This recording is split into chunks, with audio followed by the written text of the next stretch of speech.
شب برات میں نفل نماز کی نیت کیسے کریں اور نفل نماز کیسے پڑھیں، کب پڑھیں؟ تو دیکھیے، شب برات جو ہے وہ مغرب کی نماز کے بعد سے شب برات شروع ہو جاتی ہے اور فجر کا وقت شروع ہونے تک شب برات رہتی ہے۔ تو اس پوری رات میں آپ جب چاہیں، جب آپ کو آسانی ہو، آپ عبادت کر سکتے ہیں، اور عبادت آپ کوئی سی بھی کر سکتے ہیں۔ نفل نمازیں پڑھ سکتے ہیں، اسی طرح سے قرآن مجید کی تلاوت کر سکتے ہیں، دعا، ذکر و اذکار، تسبیح، استغفار، جو بھی چاہیں آپ وہ کر سکتے ہیں۔ سارا کا سارا یہ کام عبادت میں شامل ہوتا ہے۔ اب سوال یہ آتا ہے کہ نفل نماز کی نیت کیسے کریں، اور 4 رکعت کر کے پڑھیں یا 2 رکعت کر کے پڑھیں؟ تو دیکھیے، نفل نماز جو ہے آپ اس کو 2 رکعت کر کے پڑھیں، پہلے 2 رکعت، پھر 2 رکعت، پھر 2 رکعت۔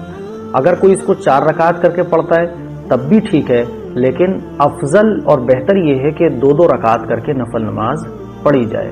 اب اس کی نیت کیسے ہوگی یہ بھی آپ سمجھیں۔ دیکھیے، اس کی نیت کرنے کا آسان طریقہ، بہت آسان یہ ہے کہ مثال کے طور پہ آپ کو 50 رکعت نفل نماز پڑھنا ہے یا آپ کو 20 رکعت پڑھنا ہے، تو آپ اکٹھی 20 رکعت کی نیت باندھ لیں۔ کیسے باندھیں گے؟ کہ دل میں آپ یہ نیت کر لیں کہ اللہ میں 20 رکعت نفل نماز پڑھنے جا رہا ہوں، پھر آپ 2 رکعت کر کے پڑھتے رہیں۔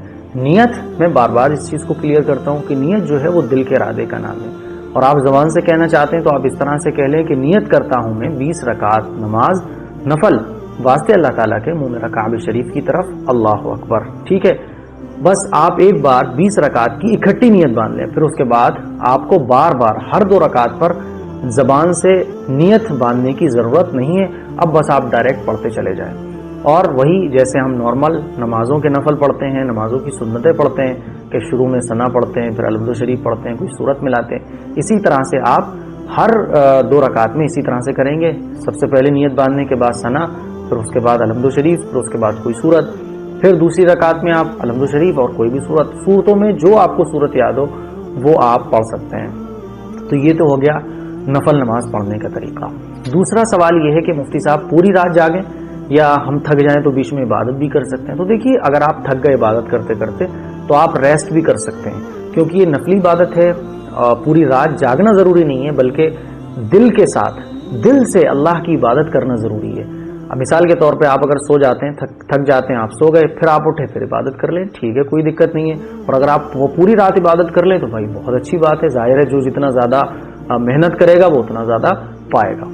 دوسری بات یہ کہ صلاۃ التوبہ اور صلاۃ التوبہ اور صلاۃ الحاجت کی نماز، تو دیکھیے صلاۃ التوبہ یہ بھی 2 رکعت نفل پڑھے جاتے ہیں، صلاۃ الحاجت یہ بھی 2 رکعت نماز نفل پڑھے جاتے ہیں، اور دونوں نمازوں کے پڑھنے کا طریقہ بھی سیم ہے۔ یعنی آپ نیت باندھیں، اور جیسے عام طور پر ہم نفل پڑھتے ہیں، نمازوں کے نفل پڑھتے ہیں، سیم ایسے ہی یہ بھی 2 رکعت نماز صلاۃ الحاجت اور صلاۃ التوبہ پڑھی جائے گی۔ صلاۃ التوبہ کا مطلب ہوتا ہے گناہوں سے معافی کی نماز۔ تو آپ 2 رکعت نماز پڑھنے کے بعد اللہ سے اپنے گناہوں کی معافی مانگیں، چھوٹے بڑے جتنے بھی گناہ اے اللہ مجھ سے ہوئے اس کو معاف فرما دے۔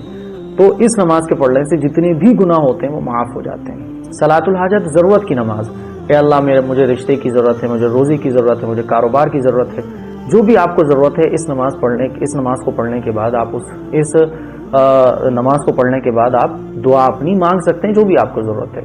تو یہ نفل نماز پڑھنے کے طریقے میں نے آپ کو بتا دیے۔ بیٹر جو وقت ہے وہ تہجد کا وقت ہے۔